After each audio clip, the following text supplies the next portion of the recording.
Some years ago, I came across records of several archaeological sites in Ghana, including Bego, Kintampo culture sites, which apparently provide evidence of people inhabiting parts of Ghana over 2,000 years ago.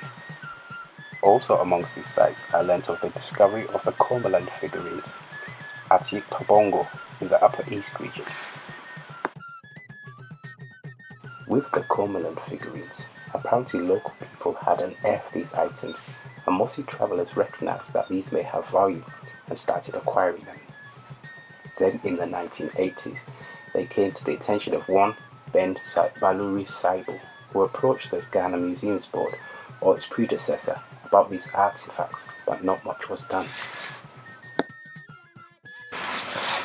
Then in 1985, James Anquandah started the first archaeological excavations.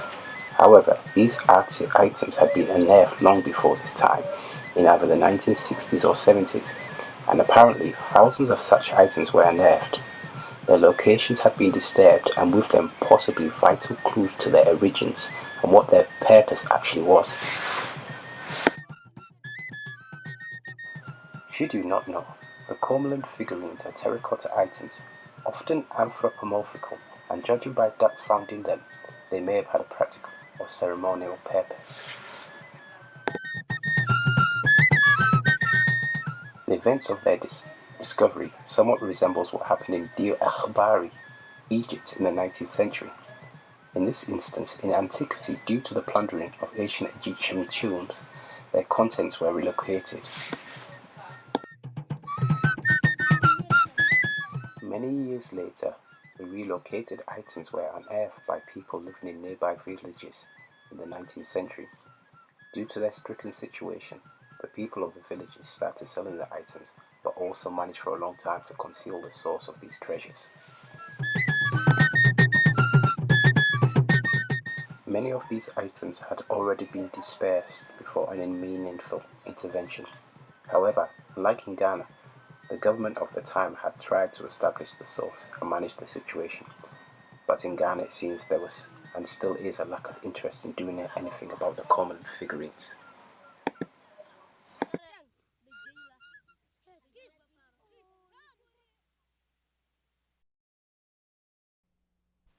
So today, a vast quantity of these artifacts are in the hands of private collectors outside of Ghana.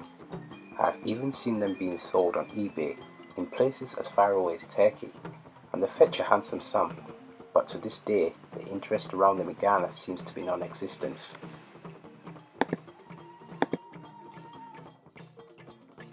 In 2016, I had tried to visit the Ghana National Museum, where I later found some of these artifacts are held. Unfortunately, the museum was closed for refurbishment. Some years later, this museum was still not open, at least the website says so. Besides the National Museum, some were or may be held at the prestigious University of Ghana at Legon.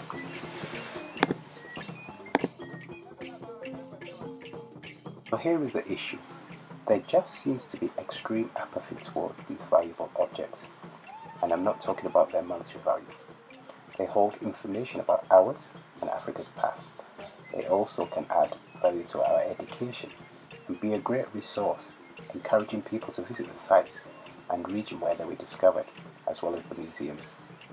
As a result of increased interest and footfall, local economies can benefit. They also can instill a sense of pride in one's identity.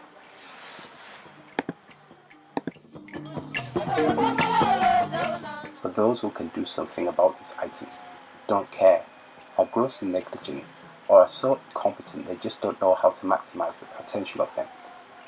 This is epitomized in the fact that the museum can close for 6 years.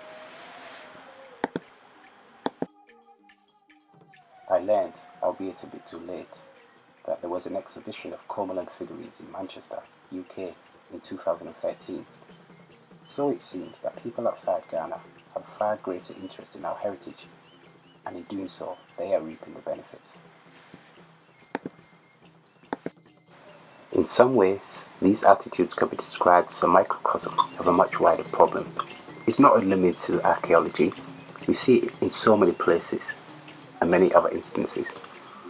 This commentary may seem scathing, but I think it needs to be, as time is running out fast. A clue of what happens to groups with such attitudes is alluded to in the title of this video. A Bowl of Red Pottage.